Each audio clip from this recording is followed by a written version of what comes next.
Hello everybody, thank you for joining me again in another video. This is a lesson on the feudal system for year 7. I'm putting it up purely to hopefully inspire you with your lesson creation. So this do now task, this starter task, they have already done the Doomsday book, as you can see, and obviously after this initial do now on their own you can then go through the answers. Obviously this is a lot of text, so I would suggest talking through this at a decent pace and make sure that they do fully understand and make sure they're correcting their work, so when you do a book look or anything like that you can see their corrections. So this is a very basic version of the feudal system after the Normans have invaded and gained control of England.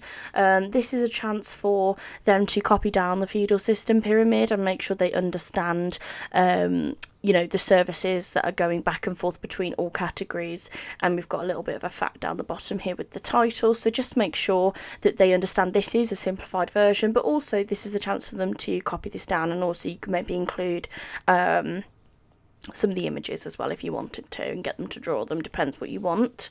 This is a quick YouTube video from the BBC Teach History YouTube. It's really good, so it's just from 1 minute 37 because they will have already been taught the bits beforehand, so they don't need to really waste their time watching that. Obviously this is a series, this is the episode 5 out of all 6, so they can watch this in their own time as well, but it just details the feudal system and how William's trying to control England, and it gives the chance for more visual learners to kind of really fully understand the feudal system. So obviously we've got a lot of differences in the actual feudal system from Anglo-Saxon times through to Norman times, so this is a more in-depth version. Now you can have them copy down this version as well if you'd like, but obviously they do have the simplified version. So on the Saxon ones, obviously we have the king initially, then we have our nobles, which obviously had slightly different terminology there. The church tends to stay the same. Obviously William did not get rid of absolutely everything from the time of the Saxons, because some of it did make sense and he thought it was a good idea. Obviously you would have to be careful that about, I don't know what you will have already done with your students, so that's something that you'd need to address with them about the church, such as like the retanglement and so on. So then underneath the church on the Saxon side we have freemen, which obviously is slightly different now to the Norman side.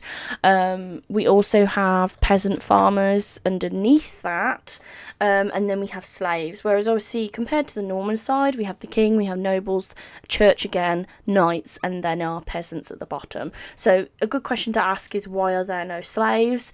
They should hopefully be told this already. I typically tell my classes that the Normans thought Anglo-Saxon slavery was pretty awful, so they should be able to remember that. If not, now is your opportunity to ask that question and sort of get them thinking about that and have their historical thinking caps on.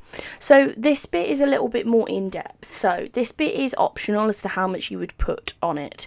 This just details the pyramids. That's all it does. So again, like I've mentioned before in other videos, the highlighted parts are typically, just for your HPA students to get a head start and make sure that they're writing those down. This stands out more. It's the main points on each section, and it also allows your sort of lower attaining students to see very clearly the bits that they might also want to write down, which encourages them to write as well, because obviously we want all our students sort of achieving equally. So we've got the king at the top, highest authority, then we've got nobility, which are local aristocrats, and regional rulers. The church, we would have gone over the Doomsday book at this point, so they understand that the church still holds a large percentage of the land, so they do have influence on secular matters as well as obviously just being the church and religious matters.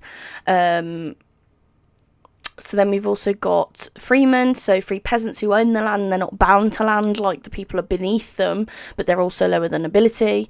We have our peasants or our serfs who are bound to the land and work on the estates of the nobility, and they're not free to leave the land without the lord's permission. And then we also have slavery at the very bottom, and they're considered property. Obviously we have a slightly different look here with the Norman feudal system, so they still have the king at the top. Then they have Norman nobility, so this includes very, very minimal Saxons. So obviously we have our new Norman aristocracy, and they're granted land because they fought for William at the Battle of Hastings. We still have the church, as we've said. This continues to play a significant role, and as your students should know already from their Battle of Hastings deep dive, I suppose, they'll know that the Pope blessed William and gave him a papal banner, etc. So the ecclesiastical hierarchy was still influential in both religious and secular matters. We have got our freemen, and this is a mixture of Saxons and Normans. So this is people who pledge allegiance to William as the king, and they own their own land. But obviously this is slightly more complex than that, but it depends how much you want to get into that. And then we have got our peasants at the bottom, so they're the labour force tied to the land. So it's not too different from the Saxon side of things, but obviously we have got a bit of a change. So this is a task. This is quite nice because it gets them to be creative. So writing a letter to pretending to be a Saxon peasant who is ruled by William. So how do you feel? Why? Make sure to include why you feel this way. Obviously we have some scaffolding here with sentence starters. You can obviously expand on this with your whiteboards and so on, model doing the first one. I like to put up a list of, Saxon names and then Norman names so that they can, call themselves fun things, because then the next one is pretend to be a Norman baron and write a letter. So why is it different from the Saxon one? Are they pleased with the new systems and so on? This is a nice way to get them onto the textbook if you are using one, which is matching the statements to the correct people. So again, it's just kind of cementing this sort of, there is a difference between Saxons and Normans and that they understand this. There is also a chance for you to do a feudal comic strip as well. So create a comic strip that illustrates the relationships and interactions between different classes in the feudal system. So you've got the pyramid, and each frame should depict a specific aspect of daily life during this time. This is slightly harder, but it gives your students a chance to be more creative. And then I did set a homework for a Kahoot. So obviously it's up to you how you set your homework. But that is the feudal system lesson. It's not very long. We only really do one lesson on it. But it is a creative lesson. It's a more fun lesson, because that's probably the main thing, is that obviously you want your students to have fun and be interested. So I hope this maybe helped give a few ideas, and yeah, good luck lesson creating. Thank you very much. Bye.